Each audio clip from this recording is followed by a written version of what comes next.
కుంభరాశి వారి జాతకంలో 5 గోవులు పడ్డాయండి. వారి జ్యోతిష బలంలో చూడాలంటే మాత్రం ఎల్నాటి శని ప్రభావం చాలా వరకు నడుస్తుంది వారి పేరు మీద. అది అందరికీ 100% మందికి ఎల్నాటి శని ప్రభావం ఉందని తెలుసండి. కానీ ముఖ్యంగా వీరి జాతకంలో చూడాలంటే మాత్రం 30 నుంచి 40 సంవత్సరాలు ఉన్న వారికి శని మహారదశ బుధ మహారదశ చూడాలంటే మాత్రం చాలా వరకు ఇబ్బందికరమైన పరిస్థితి ఉంటుంది. సంసారంలో నష్టం, పర్సనల్ లైఫ్లో నష్టం, కుటుంబ స్థానంలో నష్టం, నమ్మిన వారు ద్రోహం చేయటం, లేనిపోని విరోధాలు రావటం, పోలీస్ స్టేషన్ కోర్టు కేసులు కావటం, కుల పంచాయతీలు రావటం, రాజకీయ రంగంలో ఉంటే విరోధాలు రావటం, అలాగే ధన విషయంలో ఇబ్బందులు రావటం, ఇతరులకు జవానైతే ఇబ్బందులు పడటం, ఇలాంటి సంఘటనలు జరిగే అవకాశాలు ఉంటాయండి. ఆ సంఘటనలు తొలగిపోవాలంటే మాత్రం ఖచ్చితంగా మాత్రం బుధవారానికి అధిపతి మాత్రం ఖచ్చితంగా విష్ణుమూర్తి, విష్ణు ఆలయం, వైష్ణవ ఆలయం సందర్శనం, వెంకటేశ్వర స్వామి సందర్శనం చేయటం మంచిది. వారు ఏ ఊర్లో ఉన్నా ఏ ప్రాంతంలో ఉన్నా వెంకటేశ్వర ఆలయం ఖచ్చితంగా ఎక్కడన్నా ఒక్క చోట ఉంటుంది కాబట్టి వెళ్ళి రావాలి. లేదా అంత అనుకూలంగా లేకుంటే వైష్ణవాలయంలో ఏదైనా ఆలయం వెళ్ళి రావటం మంచిది.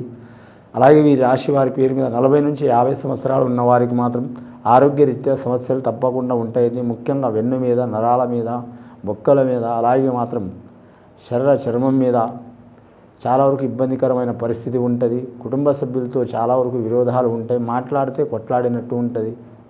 కానీ మాత్రం 50 నుంచి 60 సంవత్సరాలు ఉన్న వారికి మాత్రం బుధ మహారదశ కలిసి వస్తుందండి. వ్యాపారం వద్దంటే ధనం వస్తుంది, కానీ మాత్రం మనశ్శాంతి ఉండదు.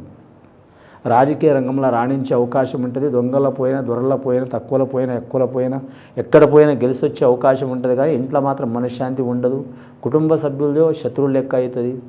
వీరి జాతకంలో రాజకీయ రంగంలో కావచ్చు, ఏ రంగంలో కావచ్చు, వీరి పేరు మీద చూడాలంటే మాత్రం ఖచ్చితంగా కుంభరాశి వారి జాతకం చాలా వరకు రాహు మహారదశ జాతకం ఉంటుందండి. ఆకర్షణ శక్తి చాలా ఉంటుంది. వారి ఒక్కరి కోసమే కాదు, అందరి కోసం ఆలోచన చేస్తారు. మంచి చేయాలనుకుంటారు, కానీ వీరికి విరోధం వస్తుంది. మంచి చేయాలనుకున్నా విరోధం వస్తుంది. విరోధం వచ్చినా సరే వీరి అలవాటు మాత్రం మార్చుకోరు. అలవాటులో పొరపాటు లెక్క ఇబ్బంది పడుతూ ఉంటారు.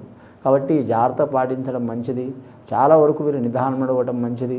ఎవరైనా వచ్చి అడిగితేనే సలహాలు ఇవ్వాలి తప్ప, మంచి చేయాలి తప్ప, అడగకుండా మాత్రం ఎవరికి లేనిపోని చికాకులు తెచ్చుకోవద్దండి. మంచి చేసి ఈ రాశివారి జాతకంలో కుటుంబ సభ్యులతో మాత్రం చాలా వరకు నిదానంగా నడిస్తే మంచిది.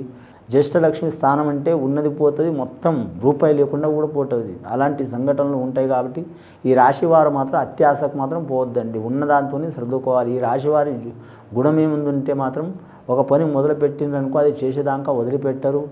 వీరి కాడ నాయకత్వ లక్షణాలు ఉంటాయి. అలాగే మాత్రం మొండితనం ఉంటుంది. ఆత్మవిశ్వాసం కూడా ఉంటుంది. ఆత్మవిశ్వాసం పెరిగితే మాత్రం అతి విశ్వాసం అవుతుంది. అతి విశ్వాసం పెరిగితే మాత్రం మూర్ఖత్వం అవుతుంది.